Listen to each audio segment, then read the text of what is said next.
Fool Teaching Master. Short story by Ágata Ramos Simões. Once upon a time, when facts had feathers and lies proper, bona fide, respectable weight, this truest of tales happened. There was once a veritable respectable teacher, an expert, the best among many.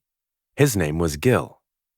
As life approached termination, he decided to roam the lands and offer his wise teaching services to anyone. Not necessarily anyone who could pay, but anyone who showed some sort of interest in what Master Gil was teaching. After many months of walking across the overlands, meeting all sorts of people, learning himself while teaching others, that indeed he was no expert at all and needed some more learning himself, he came across a beautiful city named Kerith. Kerith was big, prosperous, vibrant, and splendid. Gil sat down outside a tavern and asked for nettle soup. Promptly, he was served and not charged, for everybody could see he was a hermit teacher, the most beloved figure of all in the culture. The soup had rabbit, and it was good. Quietly, a man approached, greeting him with demure and respect. Gil noticed his fierce eyes and wondered what such a young man, probably 50, could possibly want with him.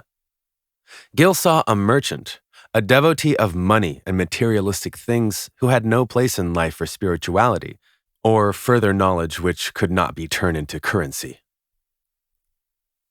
"I have a son," the stranger said. "He pains me for his foolishness. Every day he embarrasses and humiliates me with his stupidity. Could you teach him? I'll pay anything. I'll cover you with gold." Gil was disturbed. It was not money he wanted, but a love of knowledge for itself. However, he felt sorry for the merchant and said yes, even though he had not met his son. On his house, almost a palace, Master Gil saw for the first time the young man, in his 20s, with an imbecile smile, swooping all over the place, moving from one corner to another, so very happy for meeting Master Gil. He was even happier when his father told Gil was now his teacher. The fool started spinning, overjoyed, jumping up and down while clapping and making strange giddy sounds. Finally, he stood still after his father shouted, "Enough!" Janner immediately sat and quieted down. "You'll live here," the merchant decided. "The servants will show you your quarters." And then he left, leaving Gil alone with the idiotic boy. He tried and tried so hard, so very hard to teach him astronomy, hoping to pass on to another dweller his love of the stars, languages, literature, the land's long history, the sciences. Janor, the moron, could not sit still a minute and would absolutely not be taught nor acquire a single ounce of information. He could hardly read. The servants unquietly mocked Master Gil's efforts. Gil only felt sorry for such a soul. So lost. When the merchant returned from his business travels, Gil said he was leaving for he could not teach his son. "My fault, I'm sure," said Gil.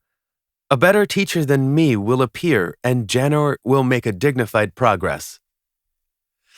The father was incensed, his fists clenched, but said nothing. His stupid son was beyond repair, even if this master of masters couldn't fix him. That night, they all had dinner together. The son was rather quiet. He knew he'd disappointed his father yet again. At some point in the silent evening, he threw himself at his father's feet, bawling, a river of tears flowing down his face, and he begged, "Please, father, no! I promise, I'll do better. I'm not stupid. I'll learn. I swear." "Behave yourself. We have guests," he replied under his breath without looking at Janor. Janor ran out, and soon they could not hear him. Probably crying in his room, thought, gently, the caring Master Gil. Tomorrow he'd leave and go to another town or village and soon forget all of this private tragedy. But When he went to sleep his final night on his private quarters, Master Gill noticed the occult arts books were missing. His heart sank.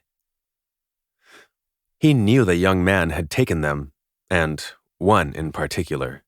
He had always expressed a strange fascination towards the subject. However, Gill never allowed him to even read such books.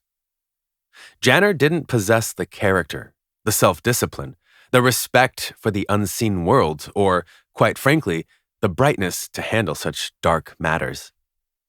Immediately, Gill went to Janner's room. He wasn't there. Neither were the books.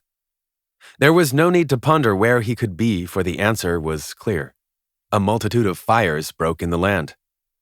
News that the stupid boy was seen reading out loud an enchanted spells book quickly reached his father's ears, who took a sword and ran after the disappointing son. And there he was, crying, hidden in the rocks near him, the grimoire lost in ash, half of the town consumed in fire and smoke. Though he begged, the merchant still pierced his heart with the sword, killing him on the spot. Then he lifted his body and launched it into the flames. "Get out!" he shouted to Gill, who had followed his steps. "Get out before they kill you!" And so he did, quickly. After many months, he took refuge in a tower, lost in the middle of a desert, filled with books. In his mind and restless nights, he could still see the merchant using the sword to cut his own throat and die bleeding in a sea of red. Master Gill realized his lesson. Sometimes one better guard one's secrets, for if they are revealed to fools, the whole land burns to cinder.